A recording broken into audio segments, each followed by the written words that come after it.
Welcome to Seasons of Silence. This is the Dungeon Dudes D&D 5.5 campaign that we are telling across 4 seasons, which will unfold over a single in-game year. And we're still keeping pace with real life, right? Yeah, at time of release and recording, we're still in the spring in real life and in the story. So far. Yeah. This is a brand new world that we are creating together, and our characters are still only 2nd level. I'm Monty Martin, your Dungeon Master. And I'm Kelly McLaughlin, playing Tobin Willow, the Halfling Paladin, and we're joined today by our good friends. Jill Danaitis, playing Gwendolyn Willow, the Halfling Druid. And Joel Gorman, playing Ernest Vanderhart, the Human Bard. With that, well, shall we begin? Okay, so our 3 intrepid heroes just survived being robbed on the Rumble Road as they are journeying from the Village of Quiet on several errands to the neighboring towns as they head down the Rumble Road. You've already passed through Rye-Grind, where you had to put in an order for fresh flour because with Gwendy's awakening as a druid, there is going to be a celebration to set her off on her wilding wandering. And so that's next month, and so your father is going to be cooking up a bunch. There's going to be a whole to-do with the Full Moon Flower Festival this year. Oh yeah. Whole to-do. As the Wanderer sets out. Now, in the midst of that, you also needed to stop through Bloom to pick up some replacement tulip bulbs after you trampled the Sicklebee's tulip garden. Yeah. So looking for some premium bulbs in Bloom. But the main event, of course, is that your very own Ernest Vanderhart is going to be playing the Rowdy Wren, only the coolest venue this side of the valley. Yep. By special request of Lady Linvain. Lady Linvain? Linvain. Yeah. For her daughter's birthday. Her daughter loves my music, and I'm just excited to get out there, make some money, get back to bustle, pay rent. Get back to the hustle and the bustle. Oh yeah, here we go. Yeah. I haven't been there in a while too, so this is exciting. Yeah. Well, you are starting to feel the excitement as you travel the rest of the day and arrive in the town of Bloom, which Bloom is considered. Now, Quiet is a pretty little place, but Bloom is widely considered to be the most beautiful town in the entire valley. As you approach Bloom, there are hedgerows and the trees form canopies over the Rumble Road that kind of intersecting boughs and branches that are stunning. And of course, this time of year, there's cherry trees and this is the week that the cherry trees bloom in Bloom. And so they're like all that brilliant white petals of the blooming cherry trees are all out, and the petals are falling. Flowers are springing up everywhere because everyone in Bloom has, like, if you thought that the Sicklebees had a nice tulip garden, their garden, yes, prize winning and Quiet, wouldn't even enter the running for your average flower garden in Bloom. And of course, Bloom itself, the surrounding orchards, you can just see like the pear trees and all the others, like the what's going to come off the orchards, the fruits and all of the growing plants in the area is an area that the shepherd truly blesses Bloom, right? And many people do say in the valley that the shepherd's heart rests under Bloom, right? And that this is so sacred, this place to Dawn, and even because the stones of the Triune that are in Bloom are so adorned. You've heard, maybe you've visited the stones before in Bloom. I don't know, but Not in spring. Yeah. Right. But in spring, they are just, again, the stones themselves in Bloom are also in a circle of cherry trees, and so the whole set of stones this time of year, it is one of the most beautiful sights in the entire valley. Feels like it's humming. I feel Yeah. like, yeah. Oh well, there would be bees, and you know what else? Sweet River's just up. Yeah, and there's massive fields of lavenders all around Bloom as well. Smells so lovely. Yes, and actually, I even imagine there's a huge field of sunflowers. We should get a sketch of us in front of the blooming cherry trees or something to... I've never seen them like this. We just pose in front of the tree and the sketch artist. I mean, have we ever been this way in the spring? Maybe not since you were children, Right. right? I'm also noting, I'm looking at the map here, but Sweet River I know is a little like you would go through Bustle, but is there like a road that connects Sweet River to like, do they import a bunch of honey and maple syrup maybe from Sweet River into Bloom? I'm picking up supplies as well. I'm picking up all the fresh fruits, the honey. I know we have the best honey back home, but my dad might want to try different things. And so I imagine that you spend the afternoon in Bloom placing orders to pick up on your way back. Right. And again, you produce the gold. You carefully produce the gold this time. I only take into the town what I need. The rest is pinned under the cart in the wheel axis thing. The lockbox. Or in the lockbox. We now have a lockbox. We're going to need to install some sort of compartment in the cart. Now, do you stay at an inn in Bloom, or do you have a family friend or a relative that you do stay with in Bloom? An inn. I think in. I think an inn this time, yeah. Yeah. Yeah. Okay. Well, one of the prominent inns here is a place.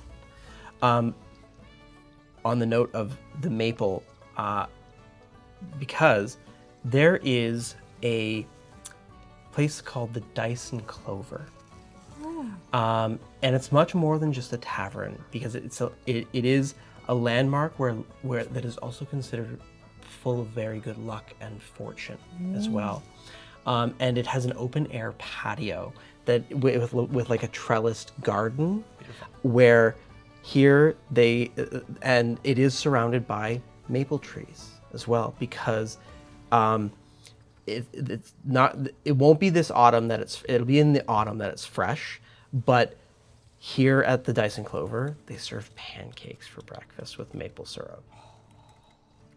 Real maple syrup. Yeah, real maple syrup.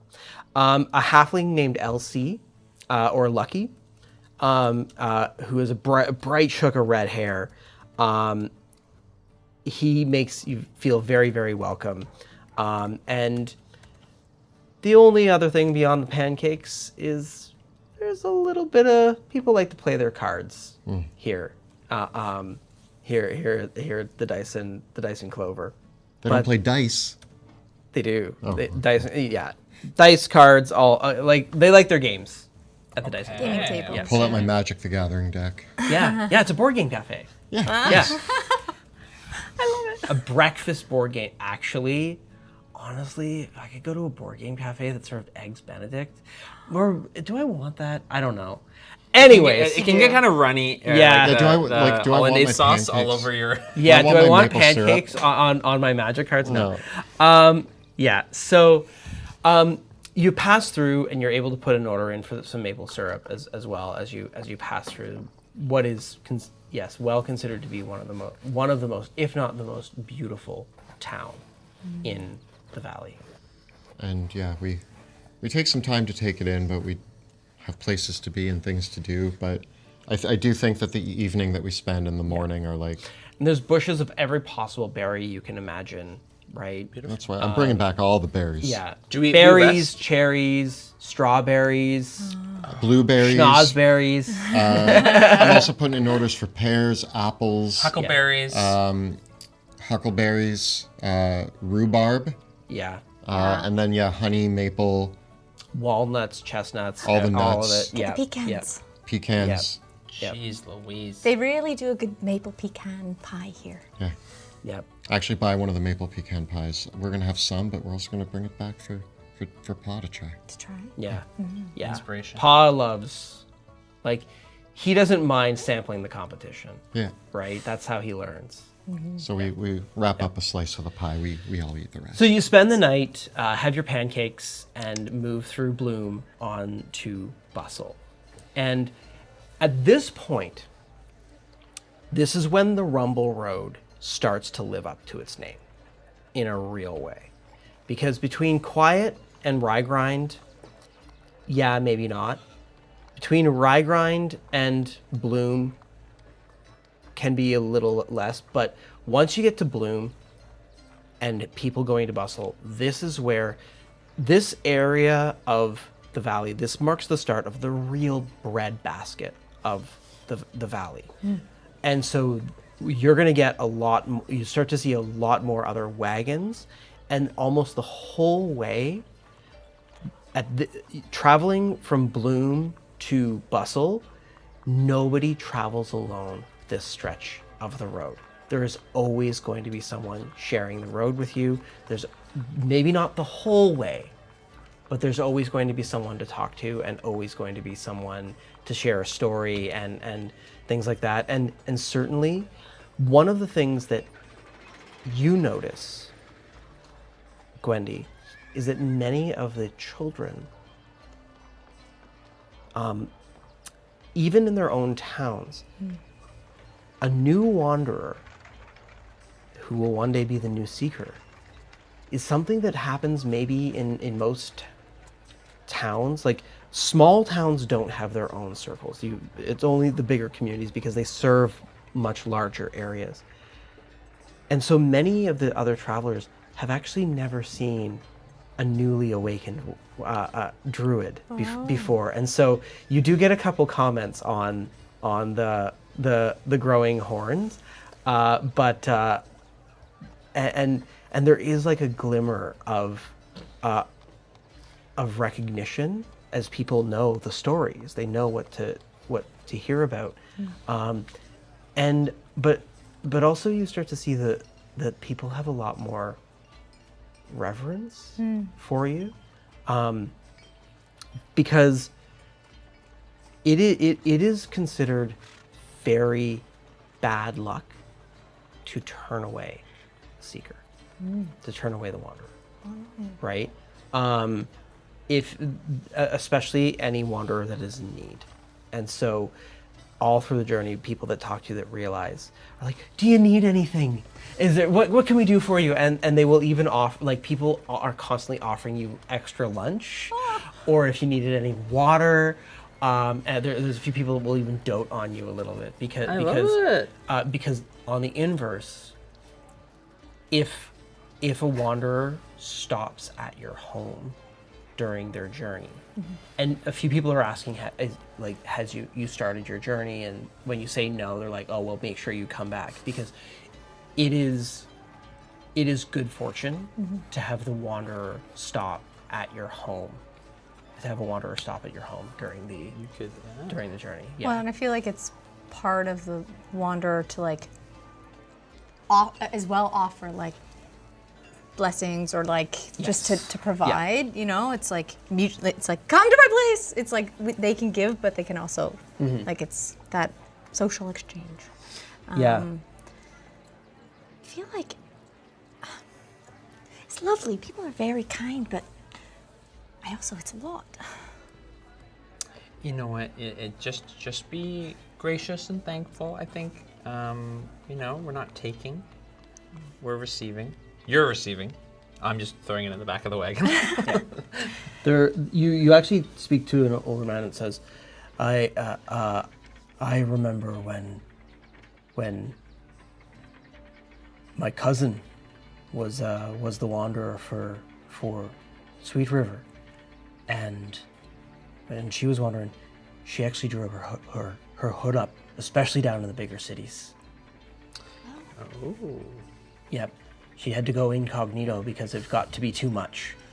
Just between you and me. Thank you for your advice and your wisdom, because I'm getting a lot more attention. I'm not used to it. It's quite a bit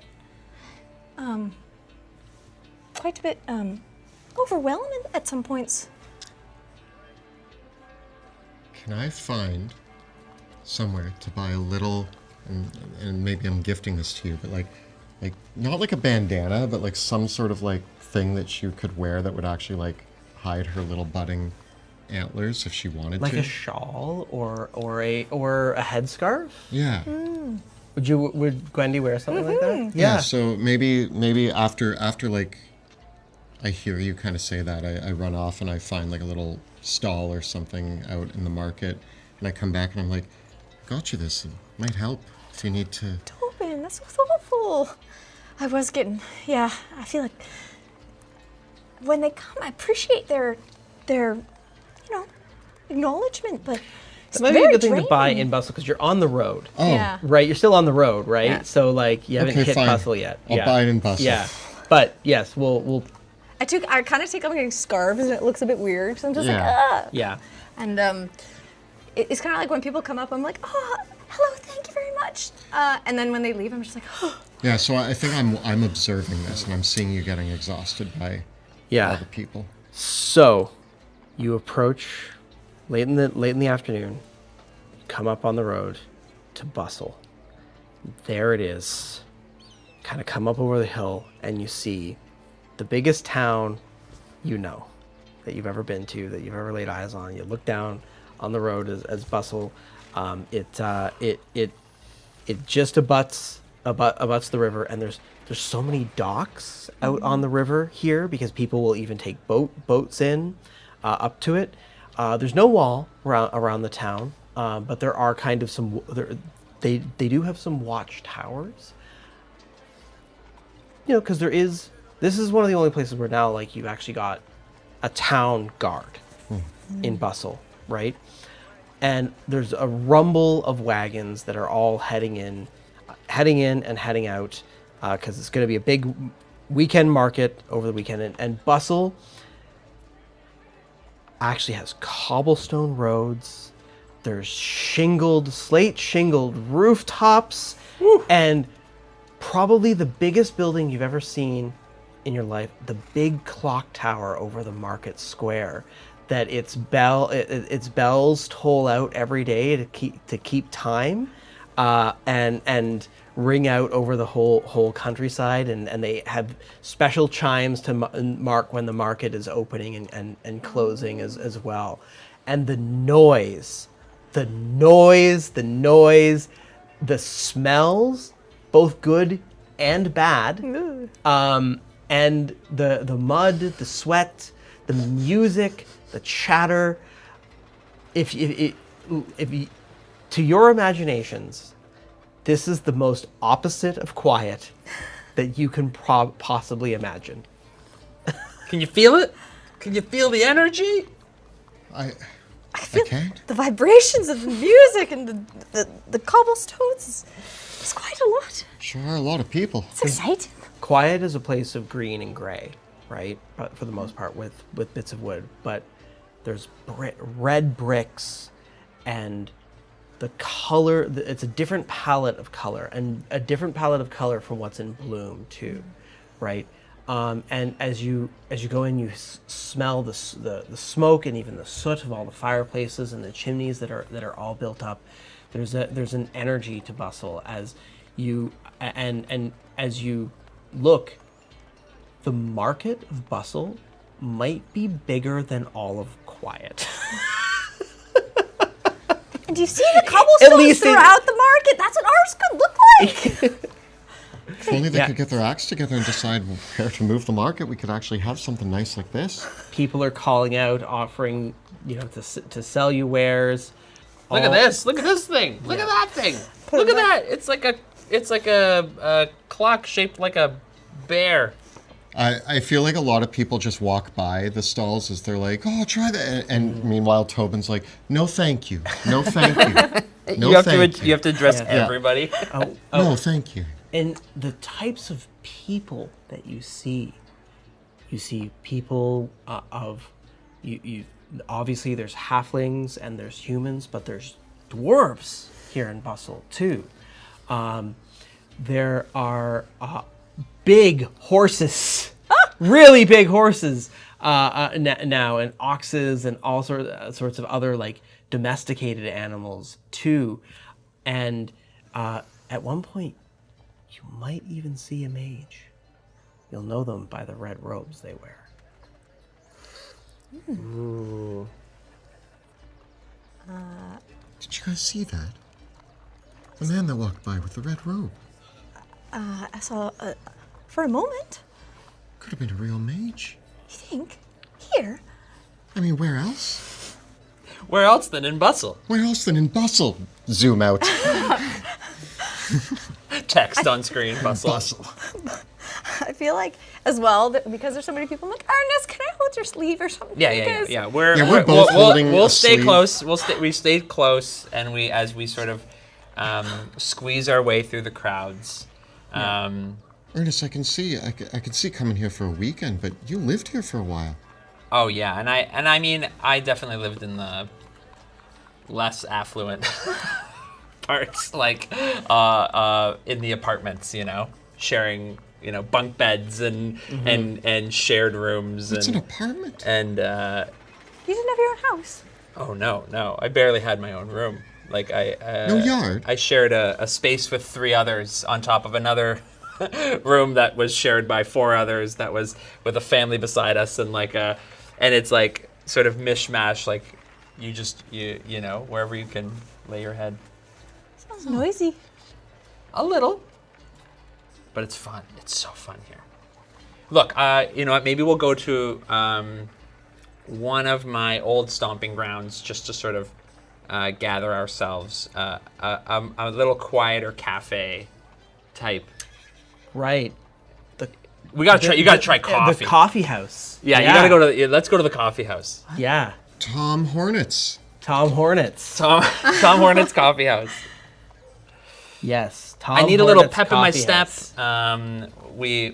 And then, what are they? What do we call them? The Tombits. The Tombits! Yeah.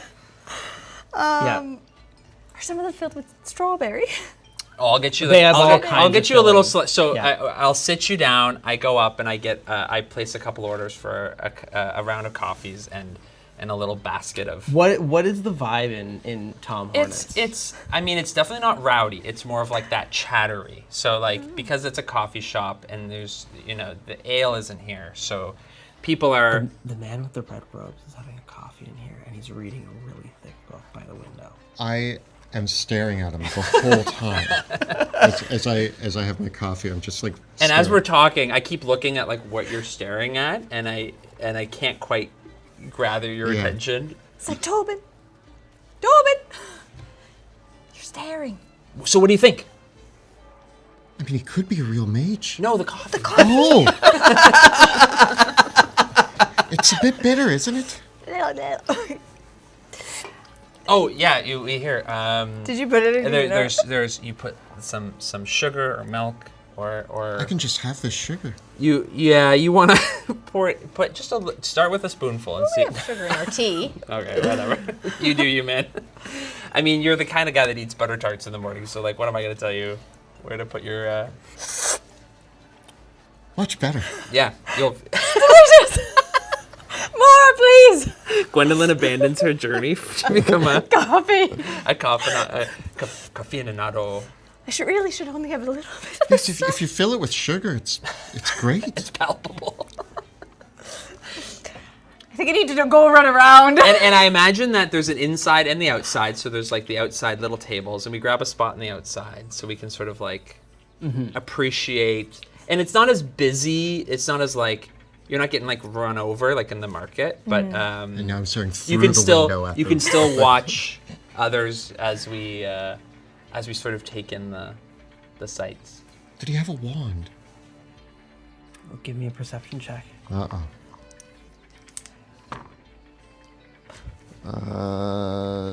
9. As he gets up to leave, he picks up a gnarled staff.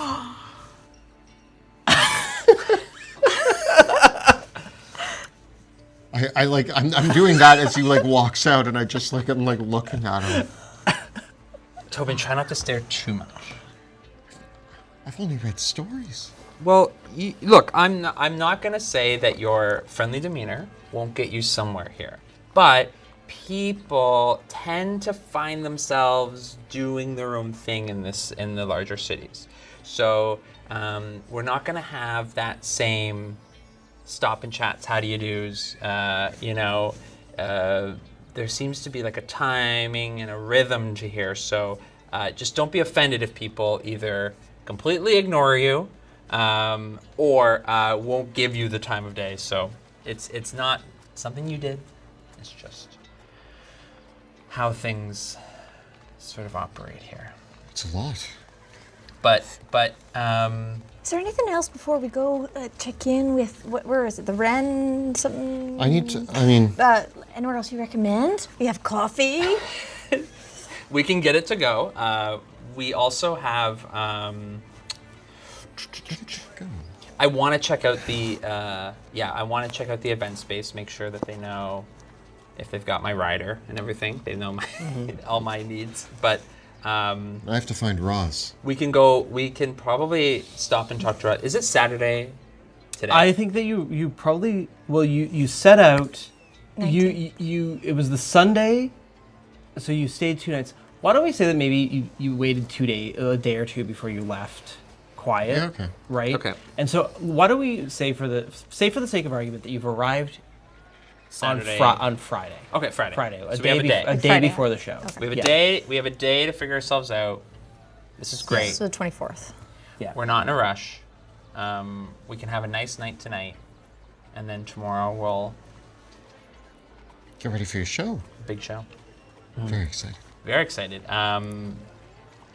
But yeah, we could probably go check out Roz. Roz. Yeah. Supposed to buy some armor.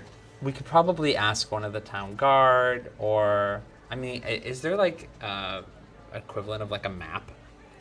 But you can ask, like, the way to do it is there's barkers in the marketplace, and asking around, it's easy enough to be like, you ever heard of Roz, Yeah. the blacksmith, and asking around, eventually someone can be like, oh, you mean Roz, right? Roz. Roz. Yes, and then finally someone says.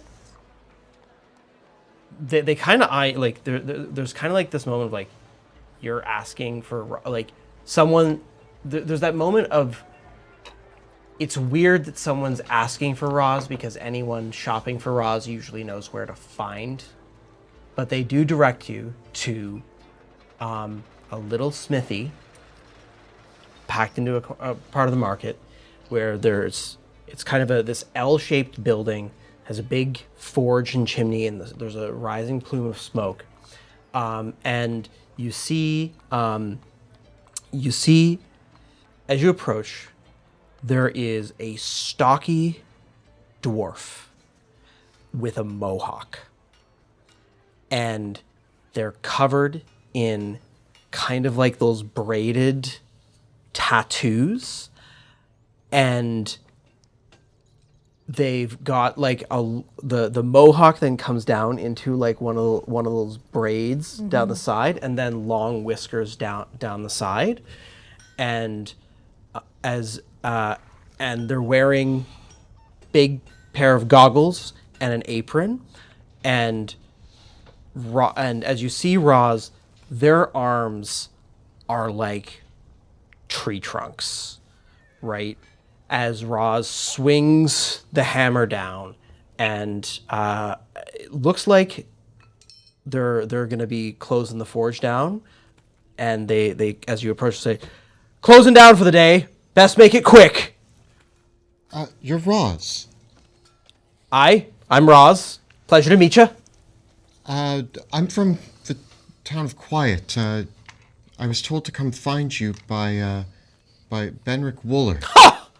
What's that old coot doing? He owns a farm. Benrick Wooler, a farm. Oh wow, that's something else. Yeah, it's a sheep That's farm. something else. Of course, he really did do it. Well, there you go. You've made my week. What's your name? Name's Tobin Willow. Pleasure to meet you, Tobin Willow. and Roz offers out their hand, which is just so insanely large. Compared to... Like, compared to... I shake it. Like, I would politely. say that Roz's fingers are as thick as your wrist. Like, the wrist, yeah. Yeah, I put my hand in his. He basically grabs like my whole hand and shakes it. Well, so, little sword on your back, little shield there. Wouldn't have normally taken you for the warrior type, but you got the look of it to you. What can Roz do for you? I was hoping to get some chain mail. All right. I know you're a friend of old Ben. But I hope you didn't come empty-handed because I don't work for free. No, he gave me enough. I suspect. Come highly Did he? recommended. Did he? All right. What will it be? Well, how much does chainmail usually go for? This is, Roz, I want you to understand something. This is the very first time he's ever negotiated. Oh. It's also his first armor. Oh. So go easy on him. All right then. Take off your jacket. What are you going to do with it? I need to take your measurements, silly. Oh, I take my jacket off and Roz pulls out a piece of twine and grabs a piece of charcoal and starts pulling the twine around you. All right, we'll make the jacket.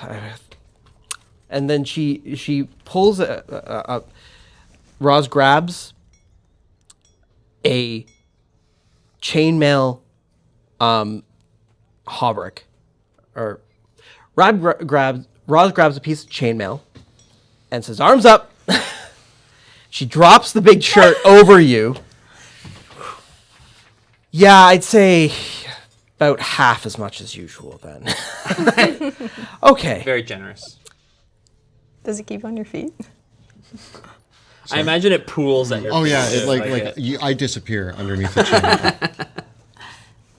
About half as much metal. But I'm gonna have to redo some of the links. Take me about a day. 60 gold. Yeah, sure. I mean, that sounds reasonable, yeah. Well, hold on. Is there anything we could do for him? Negotiate. Negotiate. 60 is a fair price. How much is it normally? You buy the shirt off the shelf without the fitting, 75. Because you're an old friend of Ben. And because you're not going to need as much metal. So I'm shaving off because you don't need as much. It's 75 versus 60. Yeah, you're taking half the metal. Yes, Yes. but I also have to do the work for you. Takes more time, I get it. 55.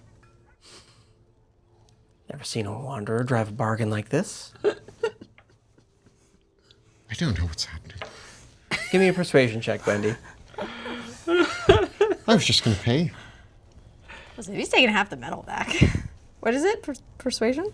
Yep. 2.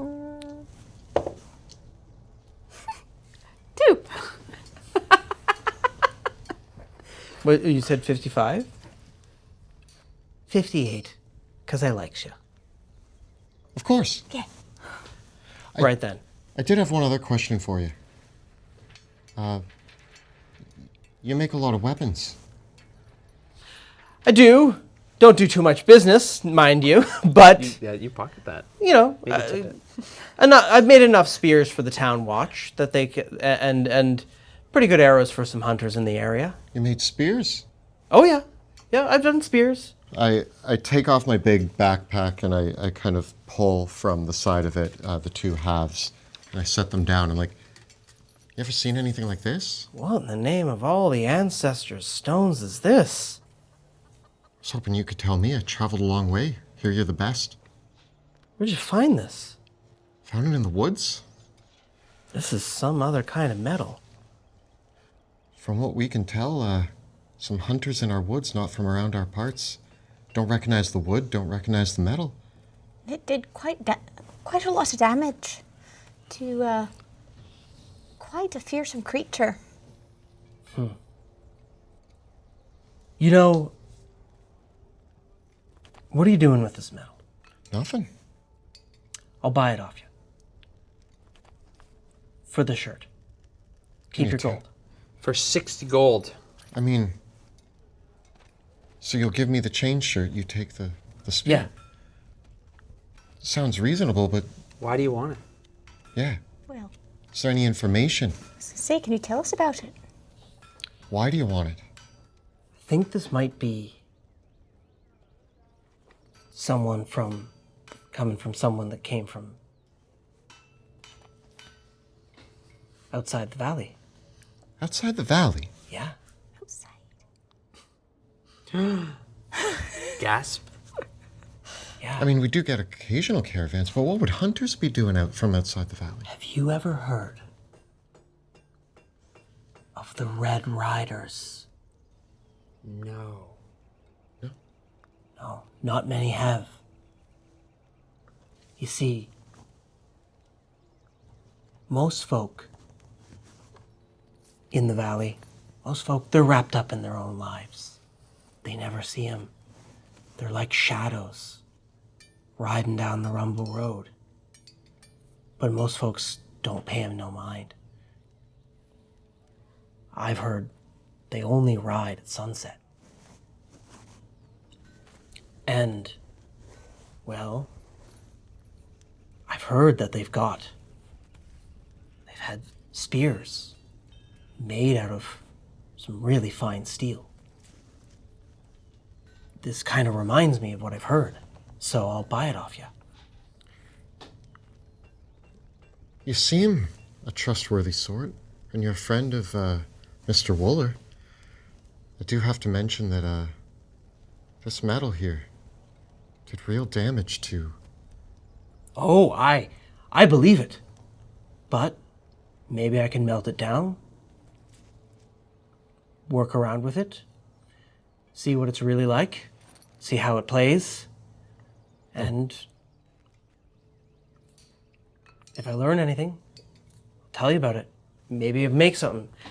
What I make out of this might be too much for anyone else to afford, so it might be that next time you come, you might be buying it off me again. I would say, from what we saw, maybe this metal is better not for weapon, but for protection. It's strong, but it's meant to hurt. At least as a spear it did. Just something to think about. But you have yourself a deal. All right. Shake on it. Should be done Sunday morning. Great. All right. And as Good doing business with you. I walk away, we have 85 gold. As we're leaving, I'm just like, blessings of the Triune be upon you. Thank you, sir. Ancestors watch over you. Thank you. What are we going to spend this money on? I think what would be a really good idea is while we're in Bustle, just to make sure that we also take care of ourselves. Because I've stayed in some less than desirable places. Just to make sure that things stay on the up and up, why don't we go to a nice place to stay tonight? Okay. Treat ourselves a little bit, Yeah. you know? And then that way, tomorrow. Where do you want to stay?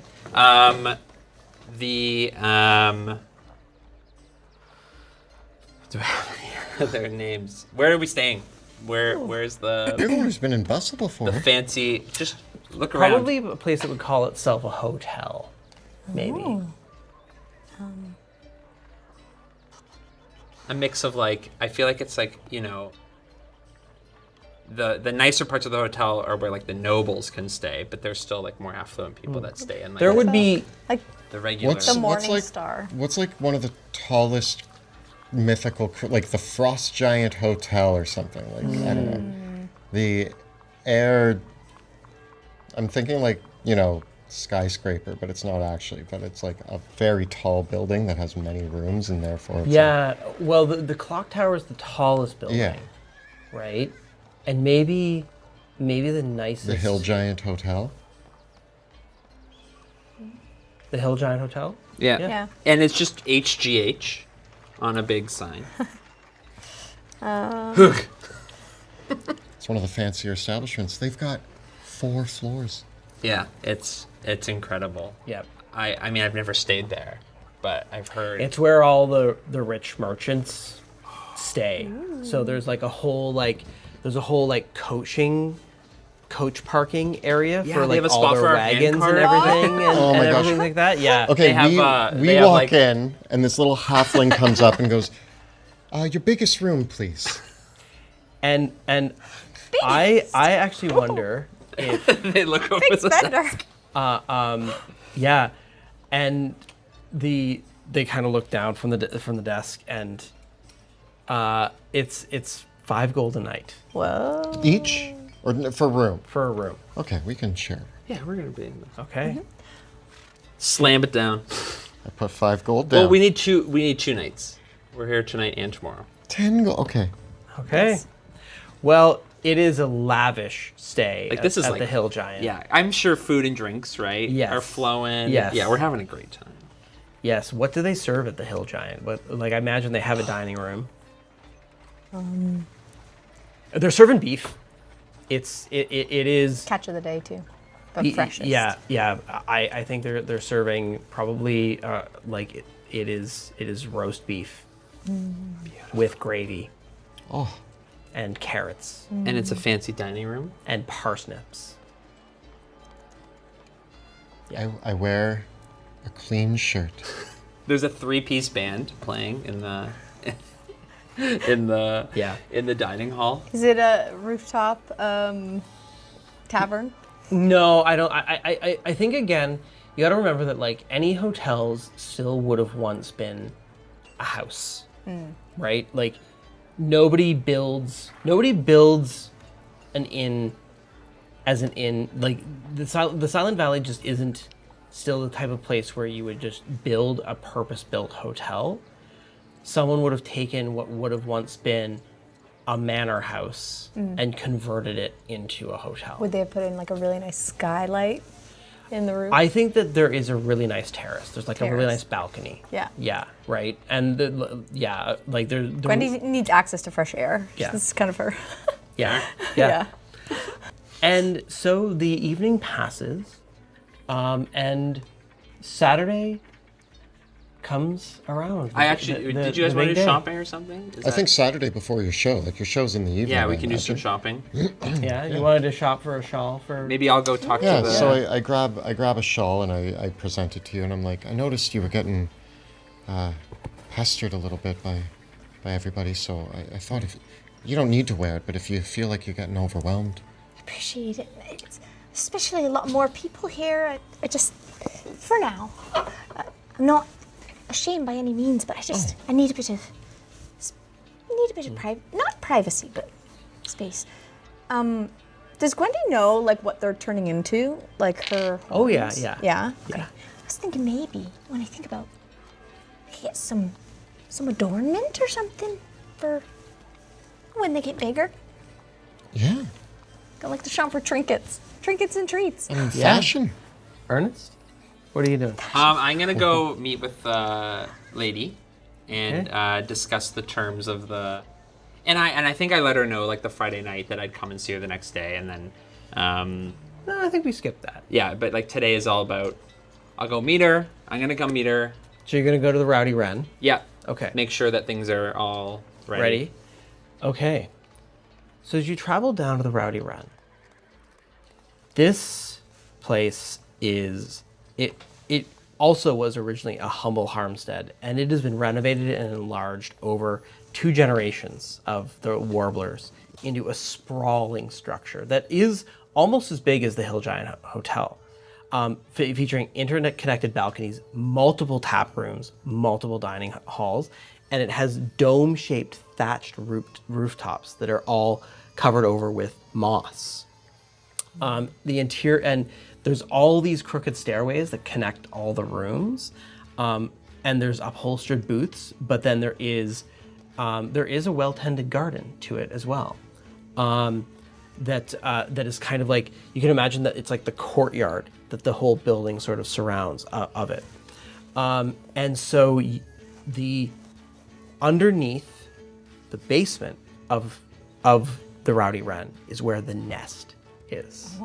And this is the speakeasy where Poppy Warbler, who works with your old promoter Gus Merriman, does a nightly review of dance, music, and performances. And there's actually even a library somewhere in the Rowdy Wren. And so here, you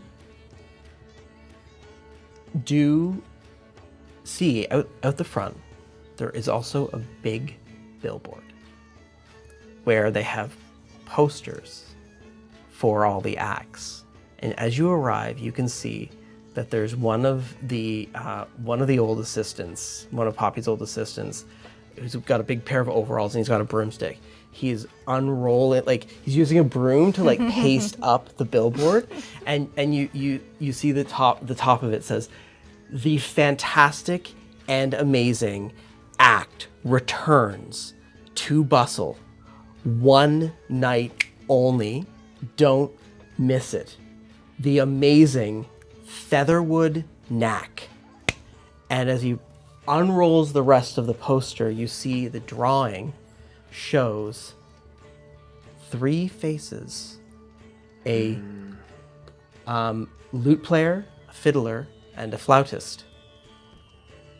Tonight only. Don't miss it.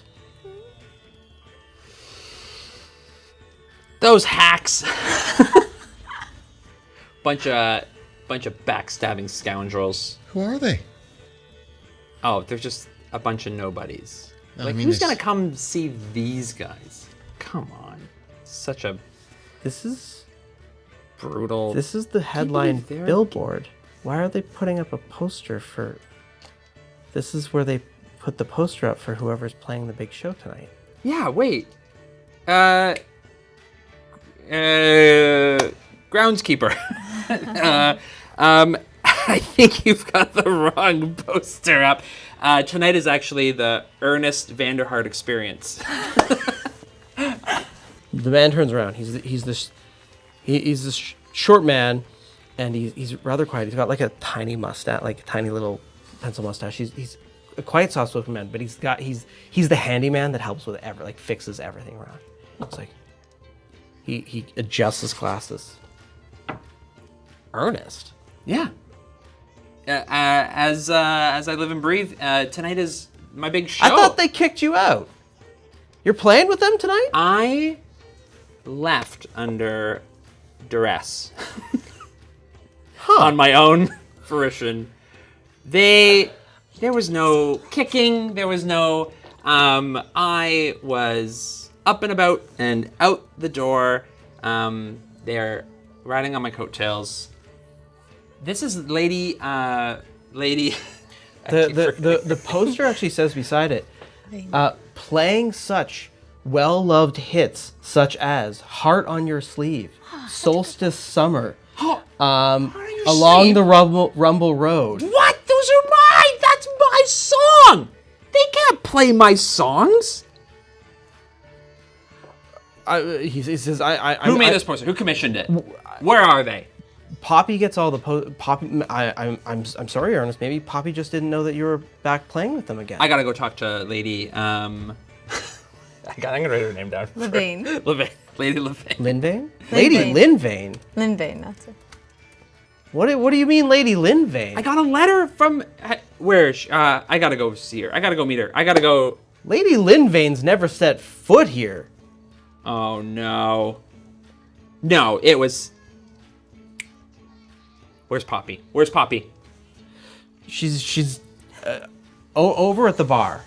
I like careen past you two, and it's like Ernest, wait! burst into the looking Come on, for Tobin! Poppy with my letter in my hand, waving it around. Pitter pattering.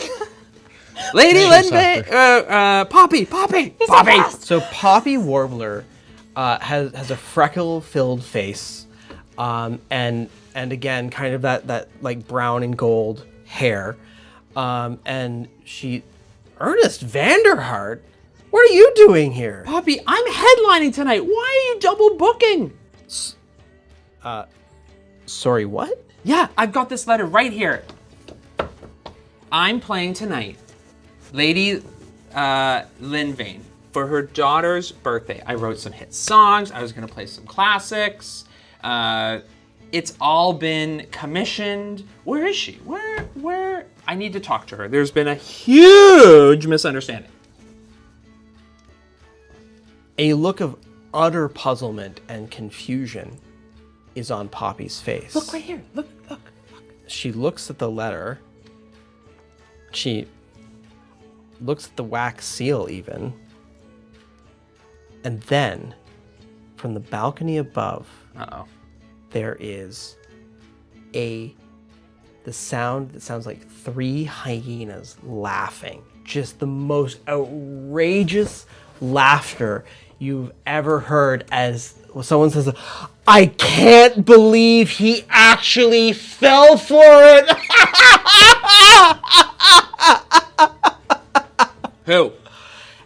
And Who's up there? Looking up on the balcony are your 3 former bandmates, John Lemon, Dottie Minerva, and Shauna Stars. And they are cackling with laughter. And we thought, glad you got the invite to the big show there, Ernie. You can't be performing tonight. I'm performing tonight. No, we're performing tonight. But you're invited, of course, says John. I'm glad you got our letter. I'm not going to be doing any guest appearances. My rates are clearly for the headline. Oh, this is fraudulent. This is all fraudulent. I don't believe this. They're laughing at each other. Dottie says, I can't believe he actually came all the way from Quiet and that he didn't realize it was a joke. You did this? You did this? Well, we just wanted you to know that, we were still playing. Right? Playing my songs. Those are my songs on the. What are you going to do about it? You can't own a song. You hacks! You no talent! Ernest, they're not worth it. Clearly, they've shown their character. It's not very. God, that! And I storm out. I storm out, and I throw the letter on the ground, and I'm embarrassed and frustrated. And you can see I bump into some people, and I knock over a chair as I go out into the alley, and I'm just is so angry.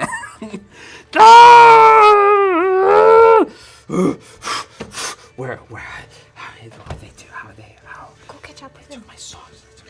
I come running outside and I just kind of kneel down next to her. What's his face? Is the guy still out there? He's gone back in. I ripped down the poster. I'm so angry. I'm trying to get purchase on it, and I'm not quite able to reach it, and I'm clawing at it, and I'm banging on the side of it. Ernie. It was all a lie. It was all a lie. Those no talent. They took my songs. Those are my songs. Except for Down the Rumble Road. That was a cover. But that was that was my best cover. And I'm the one that wrote Heart on Your Sleeve. That's based on me. That's my experience. They can't write. They were nobodies. Before they hired me. I was the headline act. I did a couple songs. Gus swindled us out of so much money. I tried to form a coalition. We were going to stand up to Gus, and they all went behind my back and made a deal with Gus. I give you a hug. Thank you. And then Gwendy actually didn't come yet. But you see me walk out, I think, after. Who are we talking to? Poppy? No, we were. Or Penny? Poppy was the owner, Yeah. the establishment. Poppy owner, was the owner? She or just, one of the owners. I hand her 2 gold for a second. I'm like, I'm so sorry. I turn to them up on the thing and I go, hope nobody rains on your parade. And I cast, I'm gonna cast Create or Destroy Water and have it. Just dump 10 And I gallons walk of out. water. Oh no! Well, 30-foot rain. Yeah. The rain starts on them, and I'm like, I walk out. Stop. Sorry. Ernest, are you all right? Poppy comes out as well, and she says, Ernest, I'm so sorry. I didn't know. I No, knew that you guys broke up, but I didn't know they were going to play a joke like that. No, it's not. It's just hard to. It's hard to face it. It's a big blow to my ego. Ernest, I'm gonna write a song about it. if there's one thing I've learned, and I'm only a farm boy from Quiet, but you're a good person. They don't seem much of such, so You're right. I'm Eventually- too good. I need someone to sink to their level. Who do I know? that's not what we I'm can saying, get back? Ernie. Oh, Ernie, I'm saying read I'm that saying wrong. people show their character eventually. Those aren't their songs, and people know it. People know who you are. This was my big break. Maybe your big This was break. this was my big break back in. Didn't you come home because that's where you gained your inspiration? Yeah, and I thought it was time. I thought I was ready. I thought I had given the quiet life a second shot, sort of to find myself, and then the letter came, and my sister's been pestering me about the rent, and I thought, this was a really great way to find my way back to Bustle, but yeah, Maybe it was, coming back to Bustle isn't all a what you're lie. supposed to be doing. we spent all that money at the hotel. That's okay. And then all those bets I placed, without you guys knowing. Those are okay too. No, Ernest, I'm teasing. No, Ernest, what I'm saying is- no. it's been an amazing trip with you. We've had such a good time. It wasn't about the show, it was about spending time together, and it's been incredible. And you've always written amazing songs. It's and you're been gonna fun. keep And writing. you're right. It's been fun. It's just I know.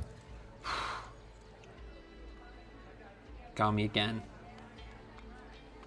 They've been making money off me for like a year now, at least. How many other shows have they done? Throwing around my songs, my hits. And then they're forging. I can't even tell. Forge letter? How am I gonna? I have an idea. Okay, I'm gonna throw something at you, Monty. We've been here a little while. We've stayed in the hotel. We've been touring around. We went shopping. Are there any other places? I know the hotel had a little band, but are there any other places that I can run around and talk to and try to get our friend Ernest a tiny little show somewhere? Maybe the coffee house? I go back to Tom Hornet's. Tom Hornet. And I is Tom Hornet here? Hey, Tom Hornet. What if I opened for them? What if we try to talk to Poppy and see if I can open? What if? I don't want you to open for them. No, then I play all the songs that are mine, and then I ruin their whole Poppy says, show. listen, if you want to stick around, I can maybe get you in on Monday night. Poppy, I appreciate it. You guys have always been good, and maybe I'll take you up on that some other time. But right now, I don't feel like performing. Maybe we go see a couple of other sites. Maybe we go check out the nightlife. Maybe we get really, really, really, really drunk. Whatever you want. Third one. start in the hotel bar, work our way around. No, I don't know. Man, they got me. Ernest, they'll get what's coming to them. They may profit off you now, but they'll get what's coming to them. I am going to try to get you a gig at Tom's. At Tom Hortons. Is there an open, like a central area where you Yeah, can... people busk in the market. Yeah, I can busk in the... You can busk better than anyone in that market. Why don't we go to the market, you set up, and you play the Rumble Road? Before their show even begins. Yeah. The other thought that occurs to you is, Tobin, is that maybe this is the thought that comes to you. Maybe he should just do a really big song for Gwendy's departure. In quiet, with all the people who actually like him. Ernest. Like I said, this was a great trip. Maybe inspiring. Everybody in quiet loves your music. Love it more than anybody here in Bustle. We all love hearing your songs. You have the biggest ceremony that's happened in decades coming up. What if you put on a show? Yeah, what if you played your songs at the ceremony? I would be honored, and I think I'll write you something really nice, especially on the way home, about some of our travels here. Skimming over some of the parts. People travel from Bloom and Rygrind, and some from even Bustle to come to the ceremony. It'll be the biggest crowd you've ever played for. Yeah. Okay. Make it about, no matter where our journeys go, we're gonna find our way back home. It'll fill the whole green. The whole green. That's like... Can we like throw some eggs at the? Absolutely. Can we do some kind of sabotage? What other magic do we have? I already soaked them in there, right all over the stage. take them out, clean up. As we're leaving, I vandalized the poster a little bit before running off. Yeah, drawing mustaches on all. Yeah. and then we run off. What are you doing? Run! Cheese it. You turn into an elk. You're on your own! Gallop away. Oh. The tricked again. It'll be okay. It's that Gus Merriman. He used us, kept us in the dark, forced into these terrible apartments with promises of riches, and then, after dozens and dozens of shows, making almost nothing. And this guy's just like, he's staying at the HGH every night, lavish lifestyle, and we're sharing a room. And I was like, guys, we got to get together. We gotta fight for ourselves. Like we've made great connections with some of these places. We can cut Gus out. And they all flaked on me when Gus knew what I was trying to do. They just cut me out, and he promised them a bigger cut. They kept my songs, and that's really what forced me back to quiet. I didn't even have any money, and then I ran out of that, and there was always like after this next show we'll have our big, and then it never came. Well, for one, I'm happy you came back. Me too. It was good to come back. Just meant it wasn't the right time. Yeah. You will have your time. Yeah. It'll be fun, and I am looking forward to your show, and it'll be a chance to reconnect with my roots, if you were. Yeah. Just those cackling, conniving. I hope they break no legs, which is actually really violent in the theater industry. Whatever you say, Ernest. I hope it goes really well, and I just start yelling Hamlet in the middle of the... as I storm out. Well, I'm sorry that's not what you expected. They got me. Dottie Minerva. John Lemon. Shaun of Stars. They were nothing without me. And I grumble about it a couple more times on our trip back. It's sort of, it comes in waves and it slowly recedes. Yeah. And as I quietly focus my anger into my music. Yeah, I imagine it's a little bit more of a reserved trip back as a result, as you still stay the night, and in the morning you go to Roz's and pick up the suit of armor, which fits like a glove. Anything with metal? Roz hasn't tried working with it yet. Okay. Yeah. And then you make your way back to Quiet. From a mechanical, from like a money standpoint, I don't really have any money, but could we like, just between us, like be like, things went pretty okay. I made a couple bucks. We got 50 gold. We don't need to tell. Maybe I can throw some money towards my sister. You know what, Ernie? Why don't you take the 50 gold that we found? Yeah. Holy moly. Well, I mean, isn't that stolen? Let's say we asked around, and it was one of those awkward situations where we were like going up to like We found guards, 50 gold. and we were like, "Did anybody lose 50 gold?" And the guards are like, "What are you talking?" I did. Well, I guess did. we would have gone and reported the Badger Bandits The too, Badger right? Bandits, yeah. Yeah, so we did report the Badger Bandits. I did want to ask, I feel like I'm very fascinated by the weapons that the Badger Bandits held. Mm-hmm. Is there any chance of me buying a crossbow in Bustle? Ooh. You want a crossbow? I mean, I took my weapon masteries. I took a crossbow, but I'm picturing that if I find a regular crossbow, for me it's a heavy crossbow. But I was just wondering if that was. I suppose that Roz does have a crossbow that you can buy. A normal player's handbook rate. Yeah. But I mean, what do you guys have? 24 now. And you have like 70? Yeah. 80? How much is a crossbow? And it is going to be a heavy crossbow for me. Okay. Yeah. But I'm going to have to look that up. I got a scarf. And yeah, like I don't need. I mean, if you guys need any, like, I don't need to take all this money. We can just treat ourselves.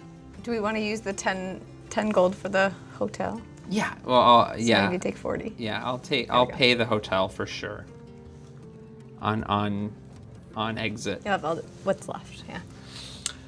I guess during your travels, Gwendy, you're also able to look through the potions with what you know of magic, and you do learn that the green, there was a green potion and a blue one. Mm-hmm. Right? Green and red. Green and red. Green and red. The red potion is a potion of healing. And the green potion is a potion of growth.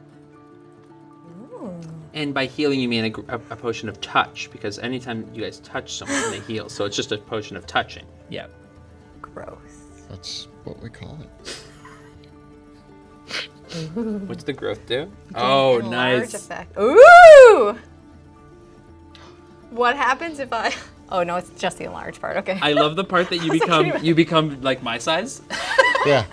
We could be human for a Or- little while. I can reach the top shelf. Oh, I can't. It doesn't pick. I couldn't do like I couldn't become little. That's funny. You could become large. Even bigger. Big Ernie. Yeah, and so it is a little bit more of a reserve trip as you head back through Bloom. You pick up the tulip bulbs, pick up the armor, and as you head back through Rye Grind, grab some of the flour to bring back from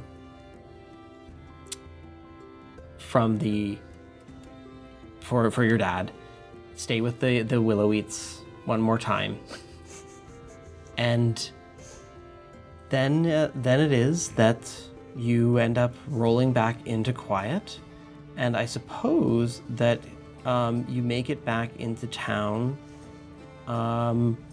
we'll say on a Tuesday. I guess it would be Tuesday the 28th. That you make it back into town. Maybe late in the afternoon. Tobin looks different than he did a couple weeks ago. Like he's got a sword and a shield, and now underneath his jacket there's armor. like armor. Like metal-y armor. Metal armor. And he still has like his jacket and his little brooch and his pocket watch. So he but it's just like these little subtle things of him just suddenly he looks Scary. Well, not scary. Well equipped. Yeah, like he could have fought something. How does it feel to be home after about a week away? I'm relieved. It's calming, but like it's quiet. It is. It is. In the evening, as you pass by, heading up the Rumble Road, once again, there's Wooler's Field, and Ben Wooler approaches you with, as you pass by back into town, with Goat, and he says, "Safe journey."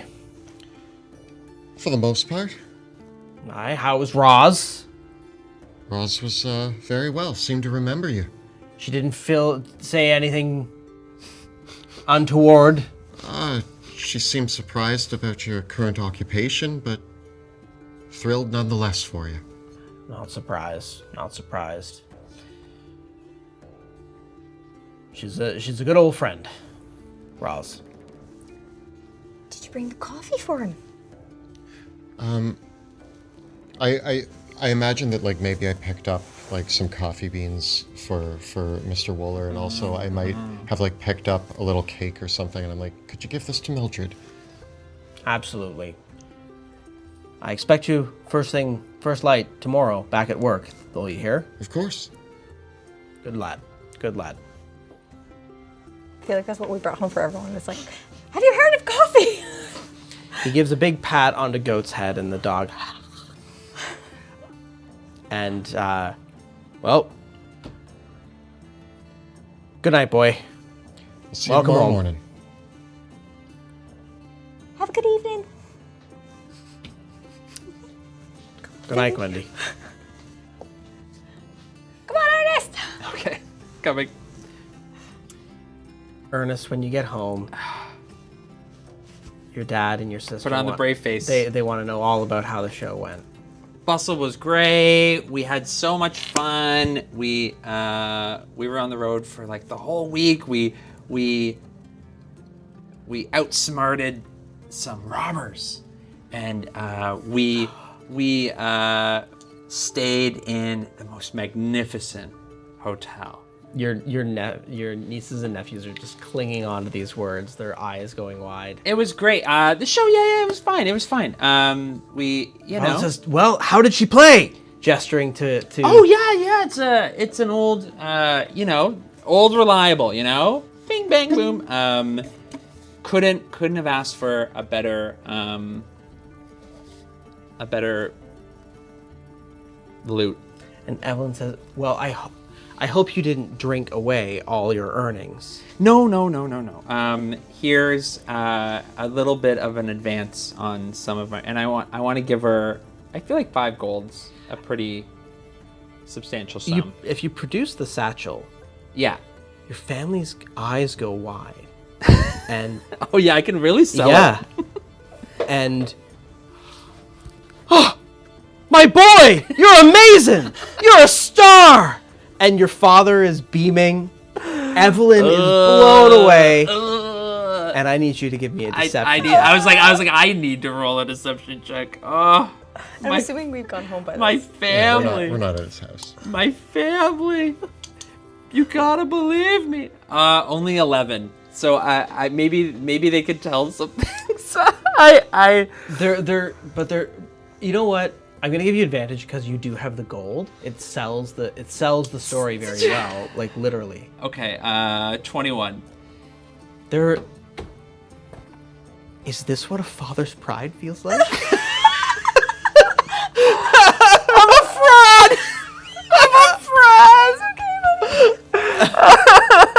You're welcome, Dad. I knew I was a hit. I told you. I quietly write in my journal, "The lie begins." Is that your new song? The lies I live. Don't forget you have another gig book too. True The lies, lies one we live. tell, the ones we love.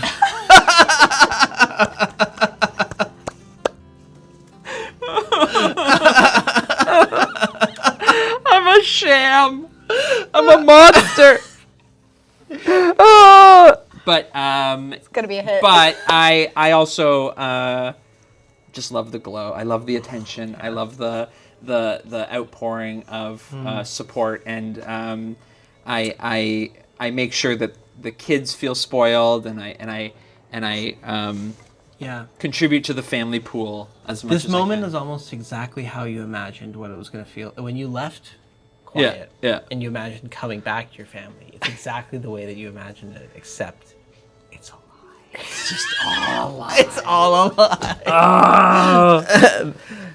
lie. He asked you, what do they think of Heart on Your Sleeve? Did you do your cover of Along? You gotta Along- know that the heart on the sleeve is a huge hit. It's played all over.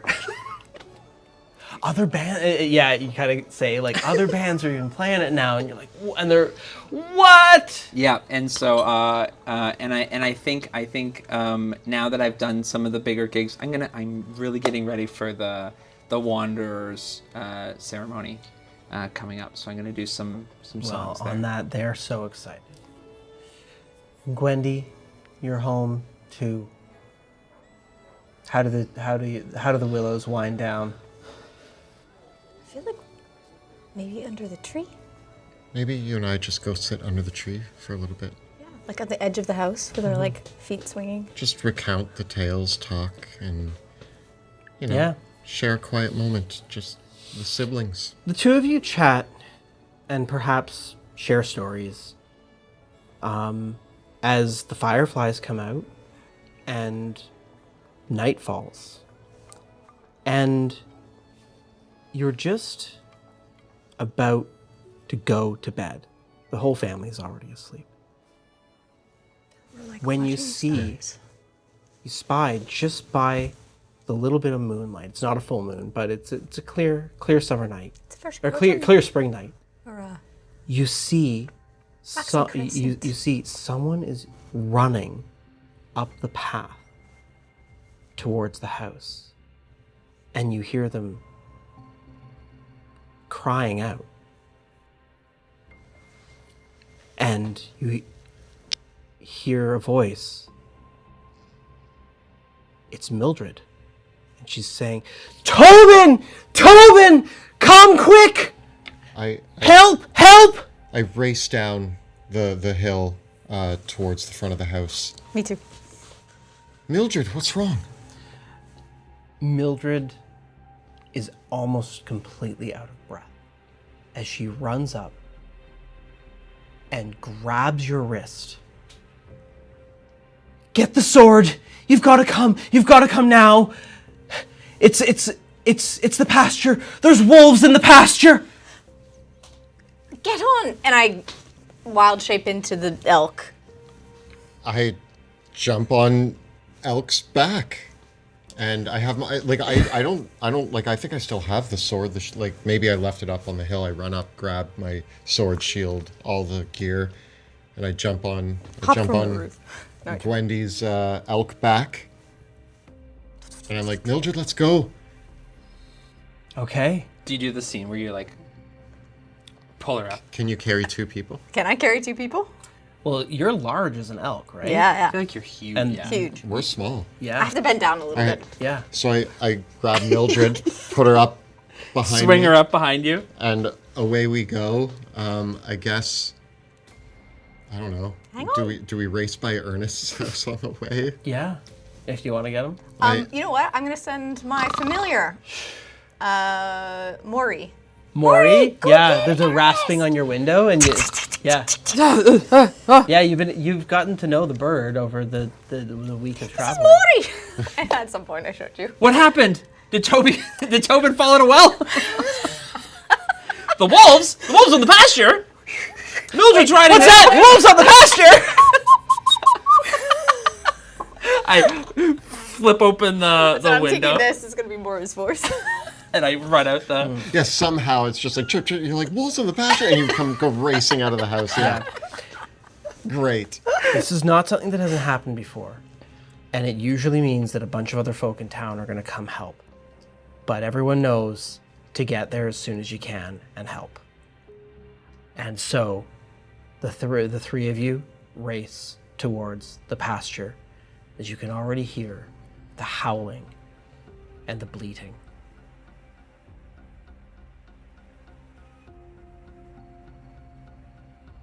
You rush to Wooler's pasture as fast as Gwendy can carry you, which is very fast because of the elk form. Mm-hmm. And as you race onto the scene, you can hear the barks of Goat the dog and the howls of the wolves and the bleating of the scared and terrified sheep on the pasture. As you arrive on the scene and you race up the pathway towards, there's the house, which seems to be closed up and fine. But then there's the actual barn and the shed where the sheep are kept that is on the hill. And as you race onto the scene through the moonlight and in the night, you can see that there is a pack of wolves that has beset the pasture. And as you take your senses out to see what you can see, you see standing on a rocky outcrop with a pitchfork, standing atop a rock with two sheep, is Mr. Wooler. And he's fending off 4 wolves that are surrounding him with the pitchfork. They're on his own trying to protect 2 of the sheep while he's fending them off. Meanwhile, down by the barn, where there's the hay bale, there's a large portion of the flock is there, and Goat the dog, who is bigger than the wolves, is growling and barking holding 4 of the wolves at bay.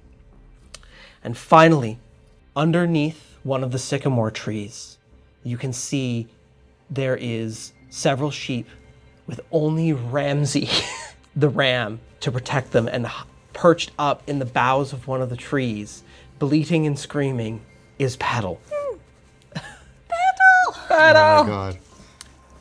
You've done it. 3 different scenes play out here as Benrick Wooler, Goat and the flock, and Ramsey and Petal are all in different areas. And while I've laid these out for these terms, they're far enough away that I'm going to say that it takes at least 3 move actions to stretch the scale out a little bit between these 3 different locations. 3 moves for me. Let's just say that essentially if a regular person spends their full turn dashing, it takes 3 full turns of dashing, so that would be 180 feet, okay, basically. Between each of them? Yeah. Okay. 200 feet. Yeah. That's how far apart each of these individual scenes actually is. So as you arrive on the scene, where will you go first? I mean, my gut says split up. They may drop you all off? Like, there's a chance, and Goat is a very capable helper. Dog dies. If one of us can go help Goat. You don't have much time to decide, so here's what I'm going to say. I want each of you to give your own opinion on what you should do, and then once you've all said your piece, you can decide who you're going to go with. Because you don't have enough time to discuss. Gwendy knows the other two have a somewhat defender. These ones don't. So she sees the most need for support. The lamb. And man, the bad luck. I think in this moment, Tobin is actually drawn to the fact that he can protect most of the sheep, and he does have a bond with Goat. Like, him and Goat work together every single day. And he sees 4 wolves closing in on what he considers his dog, even though it's not. And if that dog goes down, that's most of the flock gone. So he's drawn to that one. I agree with the goat, and so my thought was if Gwendy, if you wanted to drop me off on the way, I could start dealing with the ram and Petal. You take Tobin directly to Goat, and then go from there. Yeah. Or we drop both of you off there. And then, but then then they you'd have go to double here. back. Oh, what direction are we? We're choosing what direction we're coming from, right? Yeah, you I guess so. We could come this way. basically, because I'm just putting this out. Okay. I'm just putting this out so that we have a representation of it Yeah. to think about. But effectively, you can think of yourselves as coming from here. It's like, are you going to go to this point, or this point? Okay, Yeah. so if you want to do that, Yeah. I'm fine with that. You're also the one that's like, I'm riding, so if you you go where you're going, and I'm gonna go where you told me. So where are you going to driving. go first? So we're coming from this corner? Wait, we're, Don't worry Yeah. about that. Okay. But the question actually is Where do you wanna which go first? of the 3 locations do you want to go to? Don't worry about what direction you're coming from yet. But based on this conversation, we can drop somebody off at one and then go to the other? It would still take time to go. It would still take time, but I think if we spend less time, If you try Get to there. separate the 3 of you, the flock will be over. The trying to drop people off at the 3 different locations, you'll lose everything okay. if you do that. So let's start with that one, Okay. because at Yeah. least the lamb's in the tree. Yeah, So we're heading to Goat. you're gonna head to Goat. Get okay. go. I hop over the fence. Get the goat. You race across the fence and arrive on the scene. I'll let you arrive from any direction, and what I'm going to do is I'm just Yeah, going to and pull these these guys- other Yeah. scenes off, just so that it's very clear that they're not active right now. Okay. I feel like, yeah, and feel like we're not even going to slow down. We're going right into this as Okay. fast as we can. In that case, roll for initiative.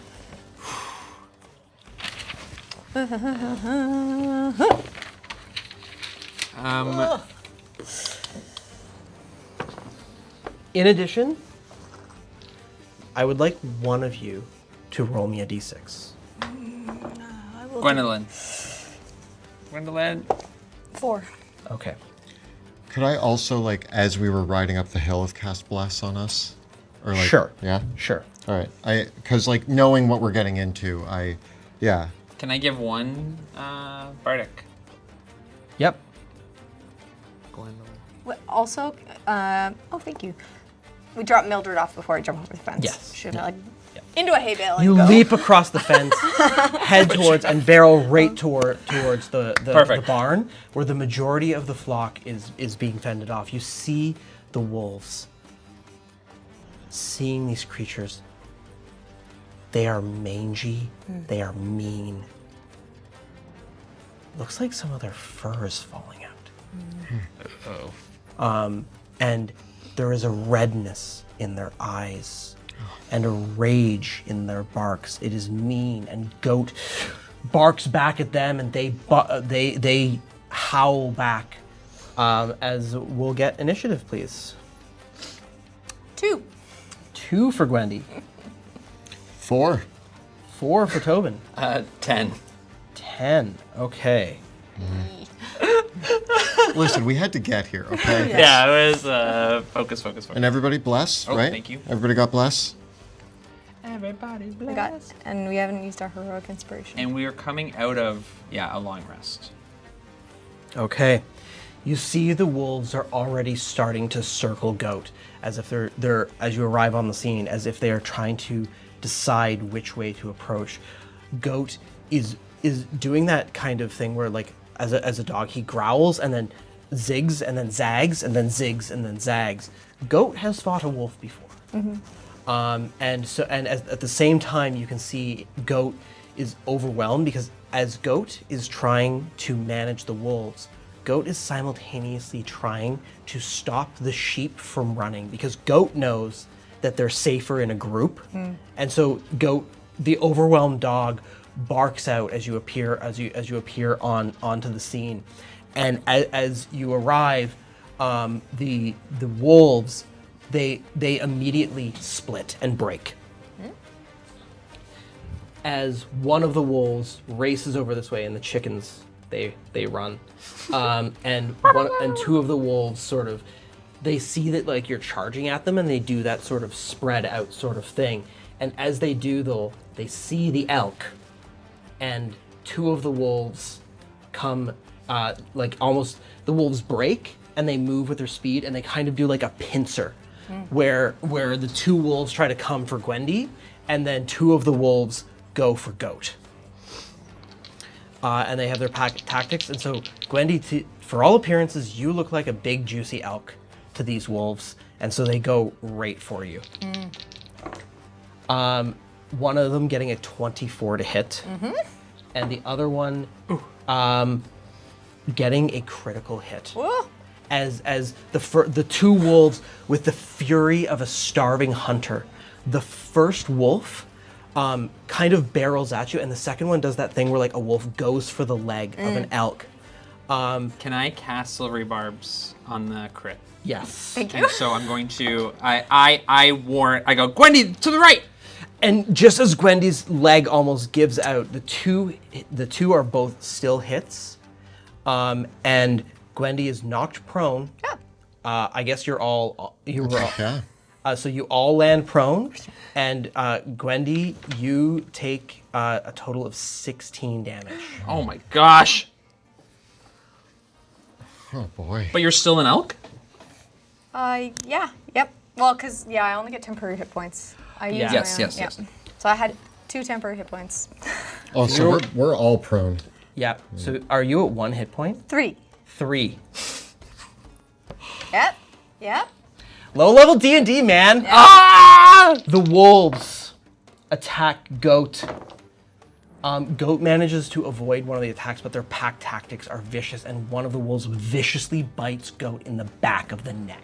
And the dog, does the dog whine thing as he screams out, and all of the sheep bleat in fear as immediately they all start scattering. Ma! And the sheep are starting to scatter in different directions because Goat and the chickens are running, and they're all going in different directions. With that, we've got Ernie. I just get to my feet, and I cast Sleep on. Sorry, I got the damage wrong. It's actually 5 damage from each hit. So Sorry. 10 in total? Yeah, 5 damage from each hit. So. I was looking at the wrong stuff. Okay. Don't think about that. Ooh. So But you had. Sorry. You had, yeah. I had 2. I think you're at full. So 2 minus. So you have minus 6 more hit points because I said 16 from the. It was not 8 damage each hit. It was 5. Sorry, let me do my mental math. I was at 19 and now I'm at 10. No. Yep. 9. No, yeah. 9. There you go. Okay. Big Ernest. Yeah. I stand up and I'm gonna cast Sleep on, because I get to choose in the 5-foot radius. So if the 2 dogs are attacking, I'm gonna basically cast Sleep on all of them, but I'm gonna omit Goat from the Sleep. Okay. It is a wisdom saving throw. Wisdom saving throw 13. Both the wolves fail. Boom. So they are now incapacitated. They Okay. can move, but they can't take actions or reactions. And I just get to my feet. That's all I do. Just saved our dog. Okay. Goat! You okay, buddy? The 2 wolves fall. They're incapacitated, but they haven't fallen asleep yet. Correct. Okay. All right. So next is Tobin. I get to my feet. And okay, you're at 9? Yeah. Okay. You're okay. It's a little better. You're okay. I'm okay. And you know, I'm going to give you inspiration too. That's my bonus action. Thank you. Go for it. Go do it. And I'm going to just crash my sword into the wolf that's like biting into Gwendy. Okay. Right now. The one that almost crit Gwendy? Yeah. Okay, maybe the bardic inspiration will be useful here. So that's going to be 11. It is a miss. Do you want to use the bardic inspiration? Yeah. Doesn't matter what you roll. Okay, cool. You just need to roll a 1. Thank you. Yeah, it works. Yeah, you did it. Yeah. You bought your okay. hit. So I hit. You know, why not? Yes. Let's That is go. the correct. Paladin! As I pull Oh, you also out, have a D4, by the way. what? Bless? You didn't bless, did you? Oh, I did bless. Okay, cool. I Yeah, rolled a he 3. Yeah, okay. it was a weak roll. So as I pull out the sword, it like catches the moonlight in this way that like it just shines and shimmers with like moon light Yeah. as it smashes into the first wolf. So that's 3d8, 16 damage. Do you kill this wolf? Yeah. It's How? so I come flying off of Gwendy and I stand up and I see this one like going for her throat. Yeah. And I just run in and I with sort of a You stab the blade into its mouth, yeah. and there is a wretched gurgling noise combined with a whining noise as the animal falls to the ground dead. And I pull the blade You out. don't even have time to process the feelings. Anything else you want to do with your turn? No. Okay. Gwendy, it is your turn.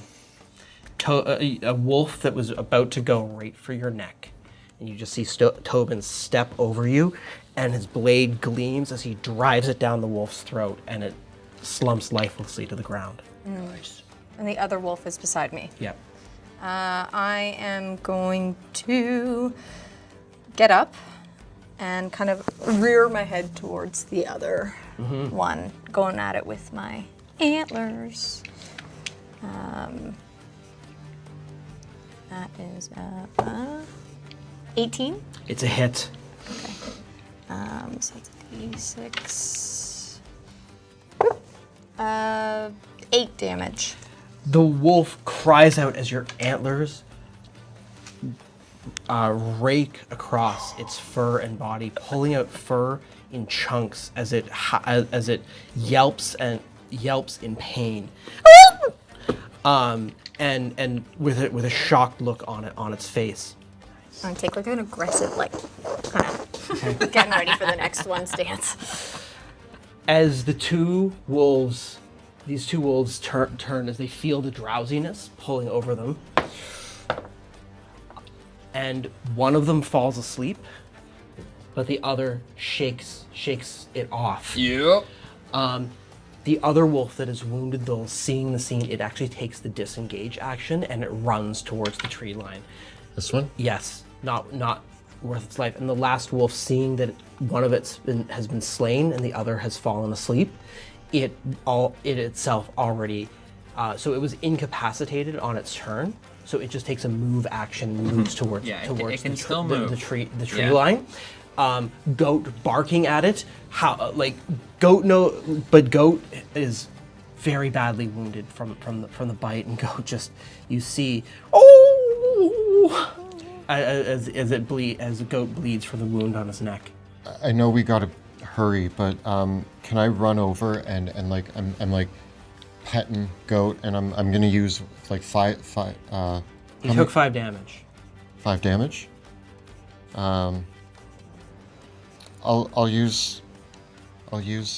He doesn't need to be at full health. I mean, Give me an insight check. Give me an animal handling check. 19. Goat is a defender too, and he's a resource. If he is at full health, he can help. All right. So I come and I'm like calming him down, and I find the wound, and I'm just like I'm holding him like you know when the he's putting his head like right, and I'm like holding him real close, and I'm like, did a good job, boy. You did a good job. And I'm going to use 5 points and heal him. Heal him Beautiful. up. Beautiful. Okay. You look at the situation and you look out onto the scene. As Goat snaps into action and rounds up the other sheep and hurries them back into the barn. Right? Such a good boy. He is a very good boy. Such a good boy. But the scene shifts because looking over first to Petal. Petal is bleeding as the branch is starting to snap as one of the sheep has run away and Ramsey is dead. And one of the wolves is already dragging Ramsey away. 2 of the sheep have run as one of the wolves is jumping up the tree to get at Petal. And meanwhile, you look just in time to see a wolf leap through the air and knock Mr. Wooler off the stone, and he falls to the ground, and the wolves start to surround him. Where are you going to go? How much? I'm assuming the only way we're getting there on time is On you. on me. Unless How much of an omen is Petal? There's already omens, but I mean, I feel like Mr. Wooler's, he needs help. he does. I mean, I still think we should split. If I'll go save Petal, if you two go save. But I don't think you can make it there on time, I guess. I mean, Can you teleport? that way at least we That's don't have to advanced choose. magic. We don't have to choose. You know We what? had a red wizard. I'll Okay. just try. I'll try. You gonna try? I'm gonna try. Okay. Okay. And I say, after you save him, come save me. and I just Get Petal up the tree. I book it Okay. All right. towards Petal. Oh shoot. Okay. And Goat can come with one of you. I mean, why doesn't Goat go with you, and then Will go? go Tell lead the me- way. Tell me if this is okay. I actually stopped being an elk. And can I give you jump? Ooh. Okay. Okay. Okay. You touch. Go! Boing. Super Mario jump. What's jump do? What's jump do? I imagine if you like pushed against it, it's for every 10 feet of movement you can spend, you jump 30 feet. Oh my god. So yeah, if I dash with jump, can I like really close that distance? The distance is not the factor here, you guys. Okay. You will whichever scene you decide to go to, you will get there in time Okay. to make a difference. Don't worry, it's not about speed. It's then can I it's roll that it's back not down? about how fast you're getting there. It's that if you want to split the party, understand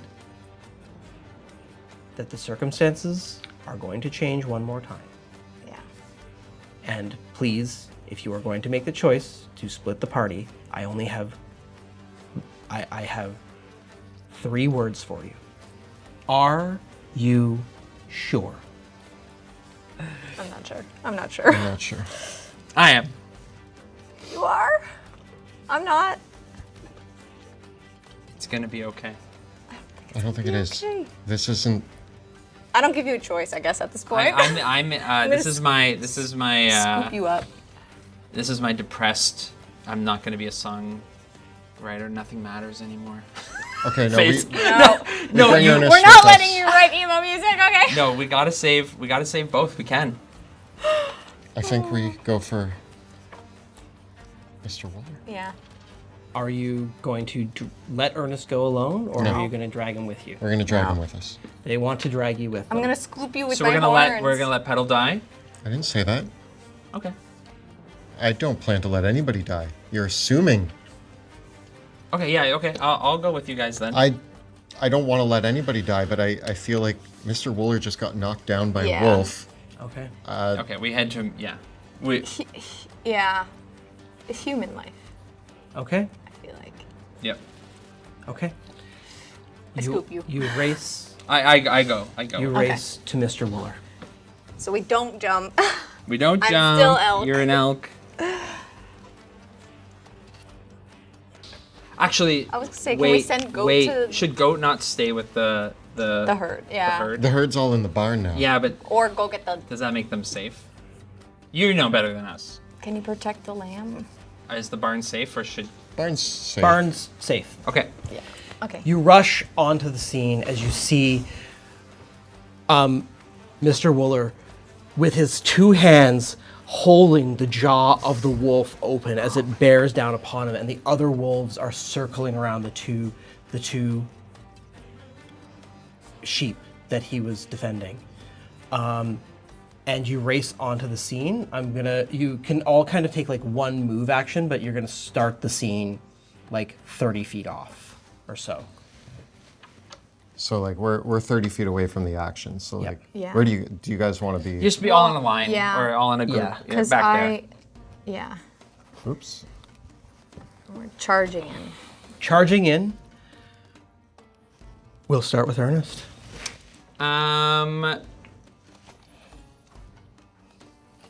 I guess I'm going to ready. I'm going to ready an action, riding on the back that when we get in range, I'm going to cast Vicious Mockery on the closest. Actually, I have 60 feet, so I can Yeah. just do it now. Okay. So I just yeah, do it. Sure. So Wisdom save 13 on the closest. Maybe closest- the one that's actually attacking him. Okay. If it gets a natural 20. It doesn't care. It does not care. It is too focused on eating Mr. Wooler. Does this help? Can I give Mr. Wooler a bardic inspiration? I'm going to say that NPCs Yeah, okay. never take bardic Okay, okay. inspiration. Then Do you want to give it to? you guys both have one? No. I still used have mine. it. Yeah, then you have another Okay. one. Done. With that, we go to Tobin. Oh boy. So we're 30 feet away. Yeah. I can move 30 feet. Yep. Okay. Yeah. I'm assuming that basically you dashed to get here and that this is where you've ended up. Yeah. So can I get Yeah. up to Mr. Wooler? And again, bringing down my sword, trying to protect him as best I can. I like stand over him and I drive the blade down towards this wolf. 18 to hit. It does hit. Divine show 'em smite. Show him what you're made of. Might 'em. protecting my people. Okay. 22 damage. Oh my god. Loaded. You bisect the wolf. I feel like I come in and With strength that you never knew that you had. You slice the wolf open. I feel like I come in, I smack its face with my shield, and then with my sword I bring it down and I cut Yeah. like right into it. And I'm kind of horrified, but then I immediately like kneel down and I'm checking on Mr. Wooler. I know there's 3 more wolves, but Okay. Nice job. that's it. He's roughed up, bleeding, but he's alive. Gwendy. I see the other wolves. I see we're good with Wooler. And I'm gonna charge right over top. All right, we're going for and I just Another Scoop. Oh, you're still on her back. going aren't for the you? high score. you're- I mean, no, at this think you point I guys hopped probably off. jumped off. Yeah. Okay. I hopped off to let Gwenny fly. And did I don't know if I used I don't know. Yeah, you have bless. You I have bless? Yeah, we still all 3 Yeah? of us. Yeah. Okay. I assume a minute. Bless hasn't passed. Bless stays for a minute. I assume we're still. Oh, okay. 17 to hit. It's a hit. Oh. 2d6. Plus 3, right? 11, 12, 13, 14. So, the badger was lighter. The wolf is heavier. But had the wolf not weighed more, you might have just beat your high score. Because you just launched this wolf. Clips the rock face. Yeah, I feel like I like goes flying over. hits the rock, It makes yeah. that gross noise. Yep. Nice shot. It's the top of the round. And as the howling of that slain wolf echoes through the air.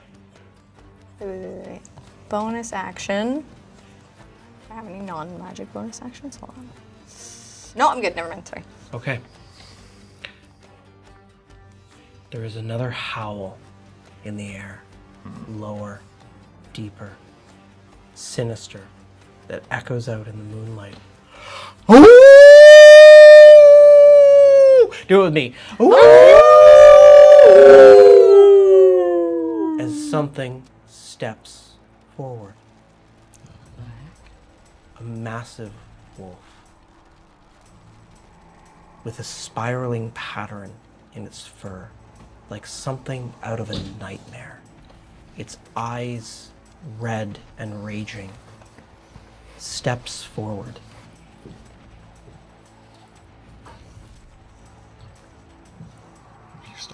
If it starts walking on 2 feet, I'm running. I really wish I had saved those divine smites. Are you out? Oh yeah, Oh yeah. Oh yeah. Oh no. Oh no. nothing but me and my one attack per turn now. Leading with it, 4 other wolves onto the scene.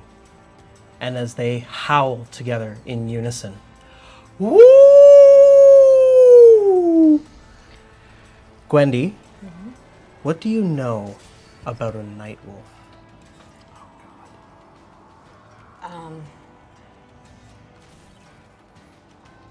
What do I know? It's a cursed thing. Yeah, it draws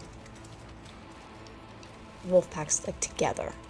This is like an unusual size for a wolf pack, and it's like an omen. Yeah.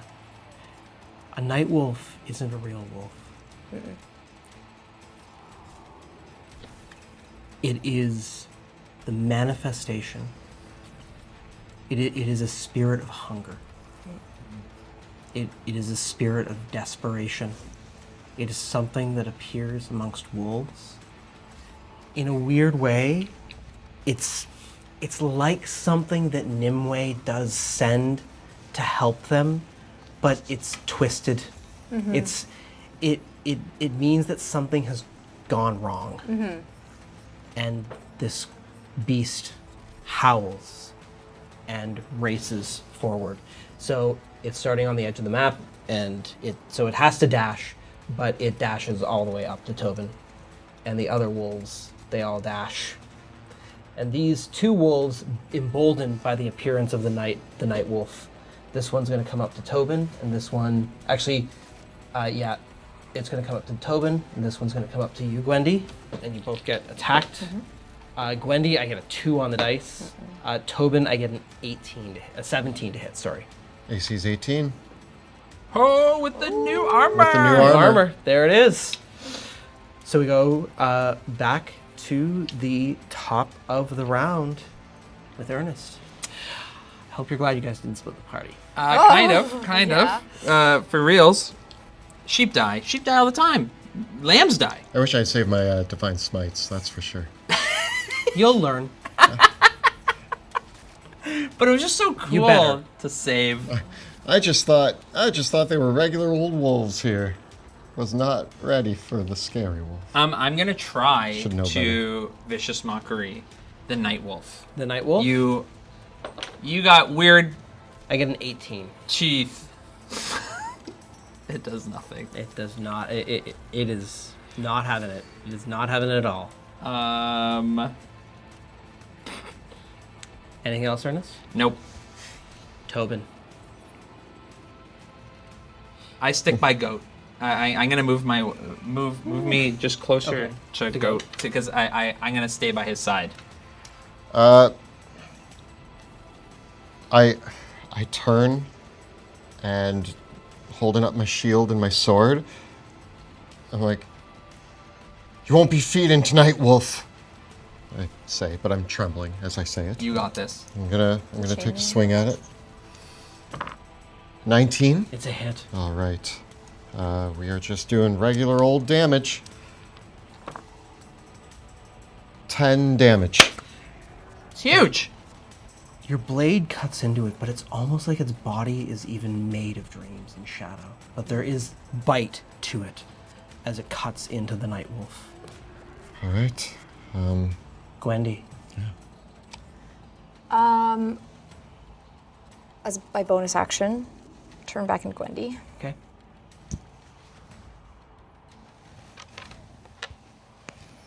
And while I do have this wolf in front of me, I do want to help with what's going on here. So I'm going to cast Entangle.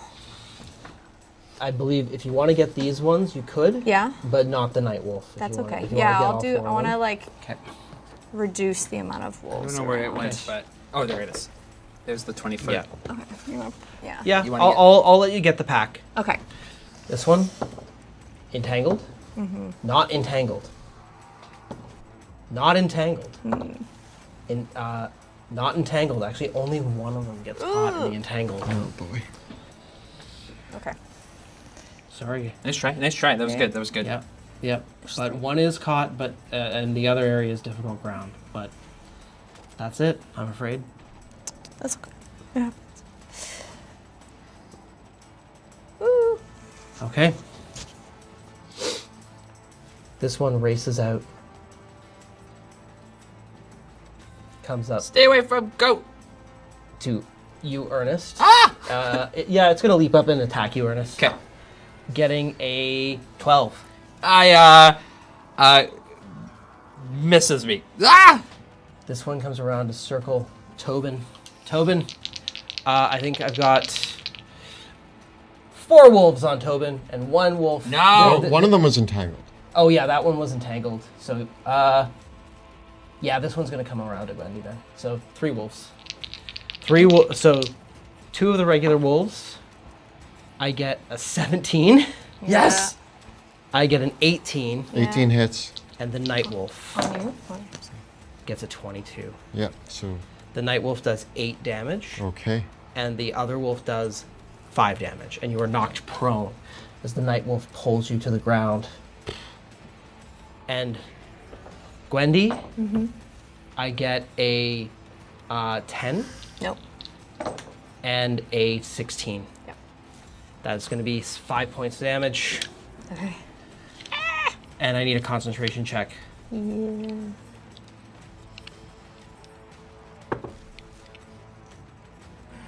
You can use a. 6, and then the Bardic Inspiration. Okay, 4 more.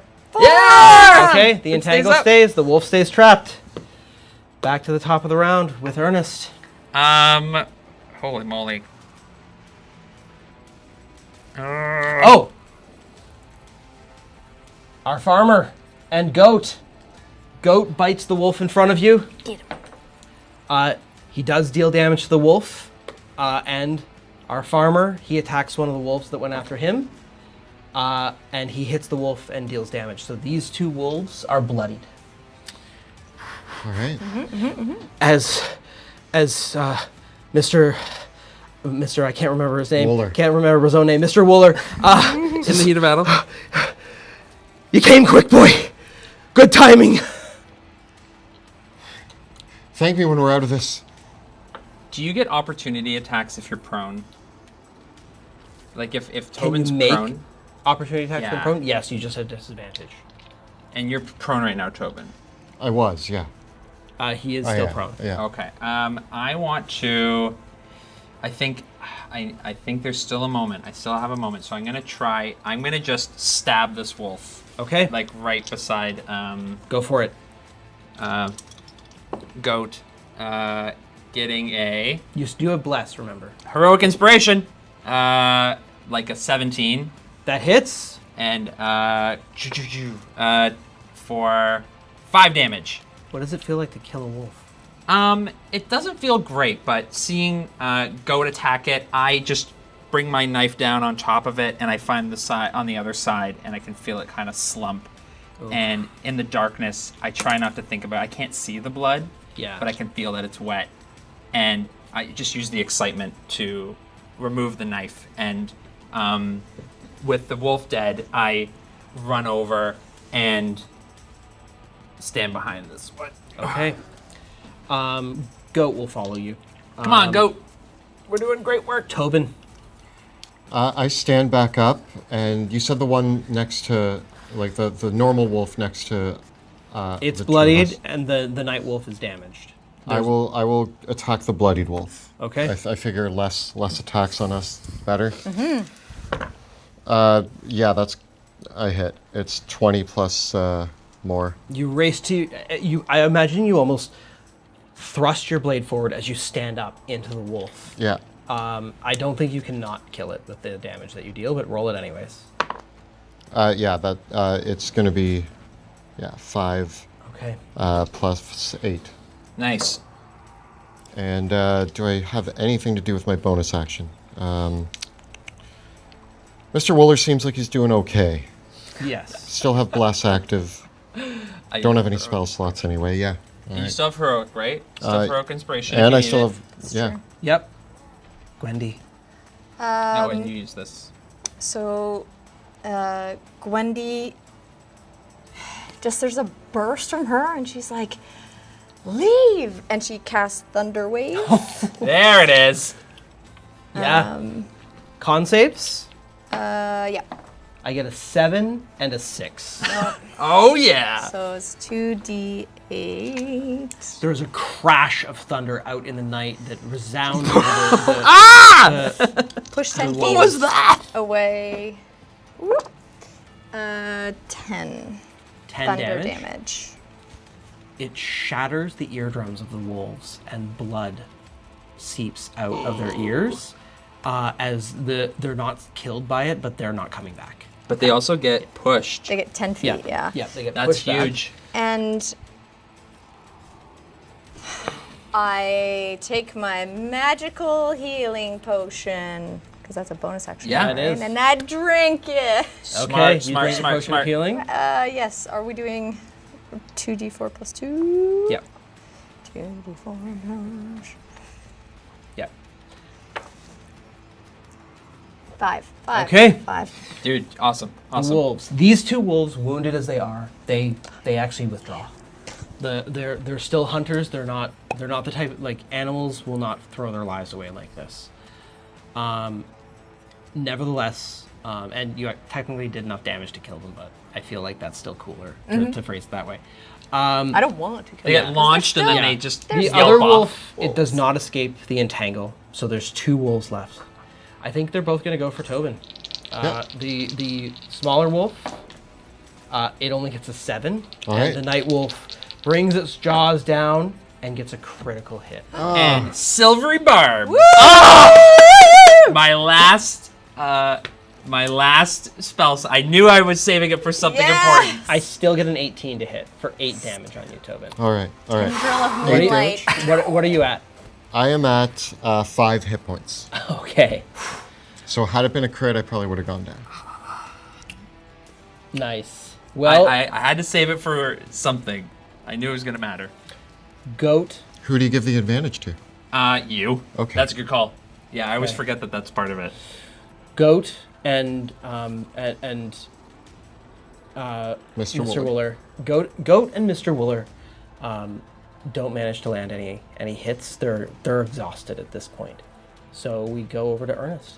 I am going to bring my my knife down into into the back of the wolf.